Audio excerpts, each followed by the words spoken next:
PTI के या रहनुमा थे उनके भी कागजात मुस्तरद हुए हैं। बानी पीटीआई इमरान खान के भी कागजात मुस्तरद हुए हैं। क्या अदलिया इनको रिलीफ दे देगी अब दोबारा?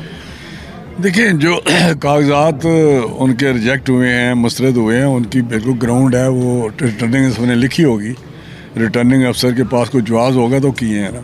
लेकिन मुझे बताएं कि जितने लोगों के कागजात रिजेक्ट हुए हैं वो किन किन चीज़ों में मुलवस नहीं। बानी पीटीआई जो है, इमरान खान वो एक सज़ा याफ्ता मुजरम है।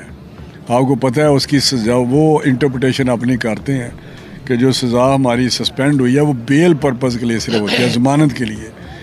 मैं भी जब जेल में था तो यही सस्पेंड करके उन्होंने तो बेल जब लेनी है तो वो सस्पेंड करनी पड़ती है, बाहर लाना है जेल से। लेकिन डिसक्वालिफिकेशन जो है वो लिखी होती है, उसमें वो ख़त्म नहीं होती, वो डिसक्वालीफाई है और वो इलेक्शन नहीं लड़ सकेगा। तौर पे जितने भी केसेस में उनको रिलीफ मिला है वो मैं समझता हूँ कि वो उनको एक रिलीफ समझ लें या उनकी तरफ झुकाव अदलिया का तरफ समझ लें।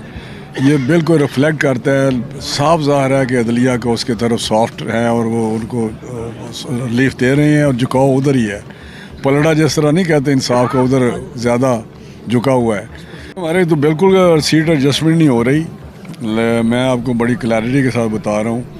लेकिन एक चीज़ मैं आपको बताऊँ कि बिलावल साहब तो वो पहले कहते थे हर सूरत बिलावल वज़ीर-ए-आज़म होगा, तो अब वो सारा पाकिस्तान भी क्लेम करें तो हम क्या कह सकते हैं कि सारा पाकिस्तान हमारा है। आपको पता है मुस्लिम लीग नून पंजाब में सबसे ज़्यादा स्ट्रॉन्ग पार्टी है और वोट बैंक मियां नवाज शरीफ साहब का है। और इंशाल्लाह पंजाब में हम क्लीन स्वीप करेंगे। लाहौर की तो आपको पता है जो हालत है, वो मियां साहब का घर है, वहाँ पे हमेशा मुस्लिम लीग नून जीती है। अब उन्होंने एक, मैं समझता हूँ, पॉलिटिकल मूव किया है कि वहाँ पे उन्होंने कम से कम अपनी एंट्री डाली है बिलावल ने।